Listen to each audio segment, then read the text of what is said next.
So today is Friday, June 10th, and I'm up here in Van Alstyne at the 4-acre property where my project is going to be unfolding.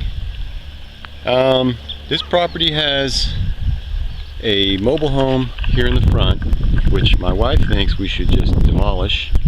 I think it's a 1998 or 96 mobile home, and the previous people had, they had animals living in there with them.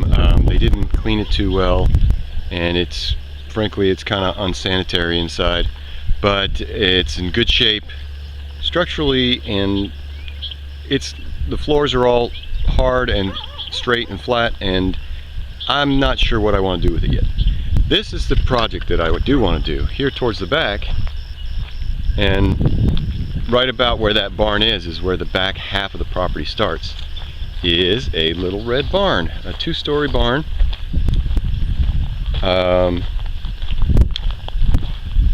That's probably like, I don't know, 650 square feet. It's 20, if you do the top and bottom together. It's 31 feet long by 17 feet wide, and I would love to turn that into a bunkhouse with a shower inside, a little kitchenette, place to sleep upstairs, a new roof, maybe different siding, like stucco siding. In the European barns they have those. So I'm here today just to do a simple transfer.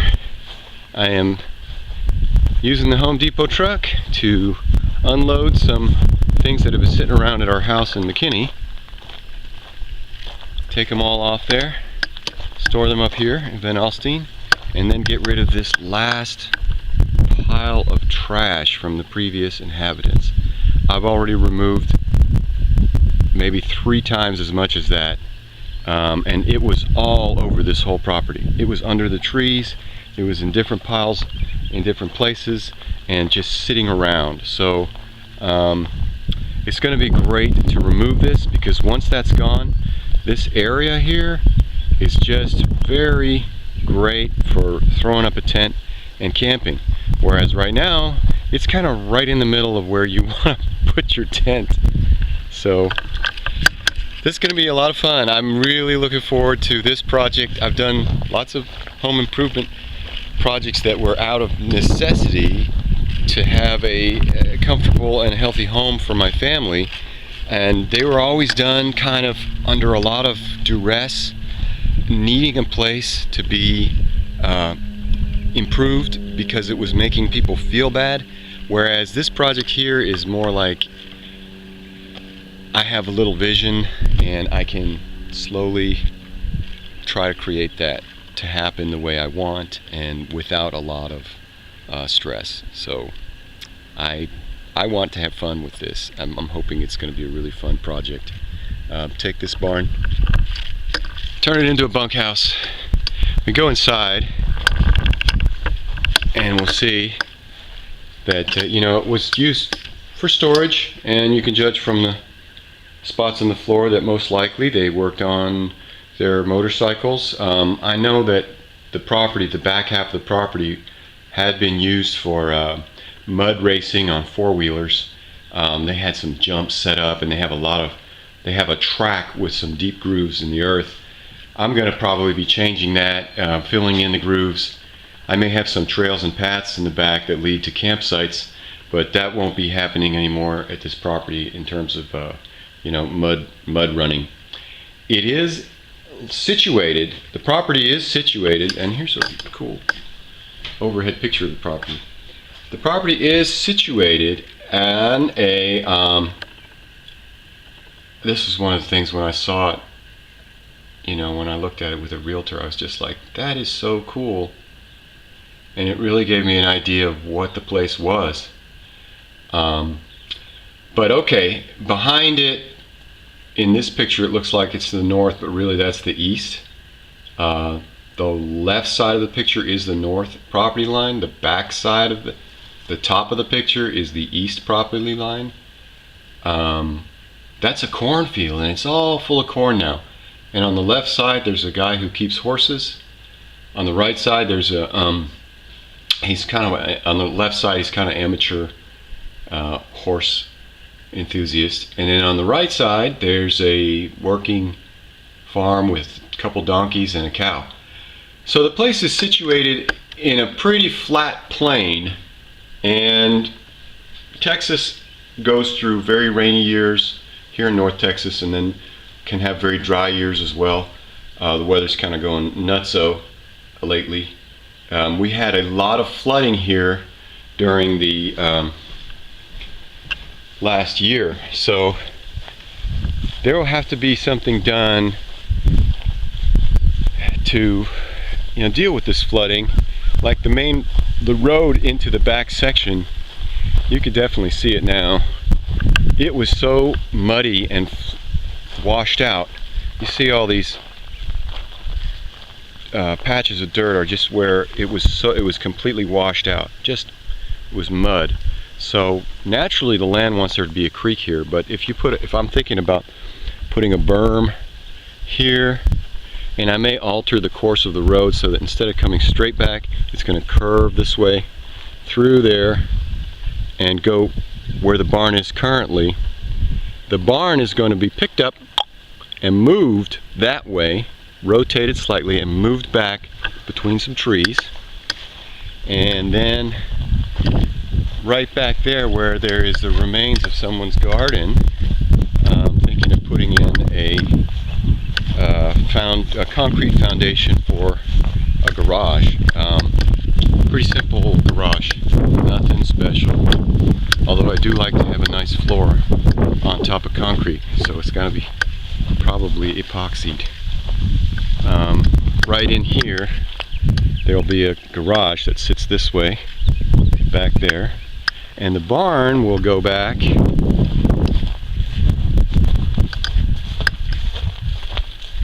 here, so that road will swing by. Now my plan with the barn is to get rid of this problem of whenever it's rainy and having flooding, is to drill 6 piers with an auger, and then put in some nice sturdy piers. The people who, and then we're going to move the barn and sit down on top of the piers and raise up the earth about 2 feet all around the barn, so that the rain, when the water comes, just go around the bunkhouse. Probably do some raising up of the areas between the bunkhouse and the garage, and just away we go, continue along with all that. So previously and currently the barn was not raised up at all. You can see right down here that it is just this particular spot. It's sitting on a piece of wood. It's right level with the ground. Over here we have 1, 2 concrete blocks that are, only about 1.5 inches wide each. So it's off the ground by maybe 2.5 inches. And this has already created problems for the structure because it has been flooded underneath it quite a lot. I believe this, I know I have the date this was built on some paperwork, but I'm thinking, my memory serves correct, it's 2004 or 2000. It's an even number in the 2000s, either 2002, 2004, 2006. And now it's 2016, so it's probably anywhere from 10 to 12 years old. But as I was saying previously, because it sits so low to the ground and this area is prone to flooding, it has had water underneath it, standing water, at many different times. That has caused the floor material of the barn to bow in the center. It may not be quite evident from looking at this video, but there's definitely a bowed effect from where the water got warped. The water warped the wood. Probably just so humid under there and so wet that it caused the boards to get wet just through absorption. But the rest of the structure is just fantastic. You got these really good joists up here. I wish it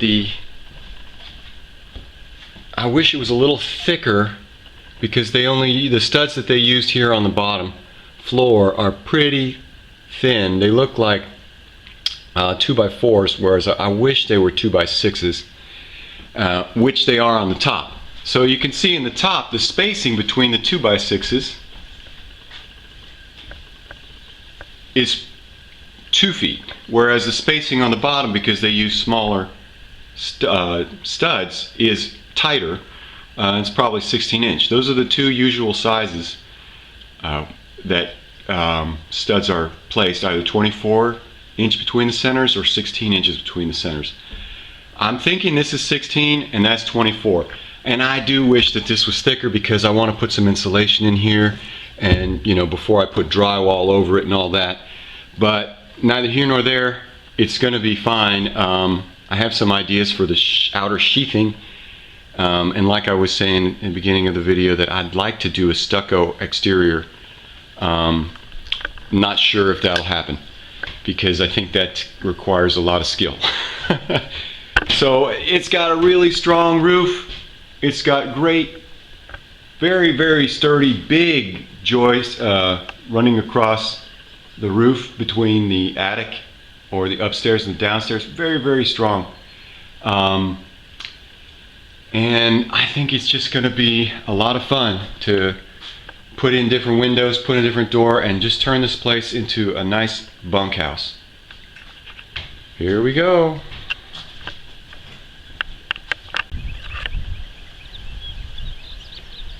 I just love it out here. It's so quiet and the air is so clear.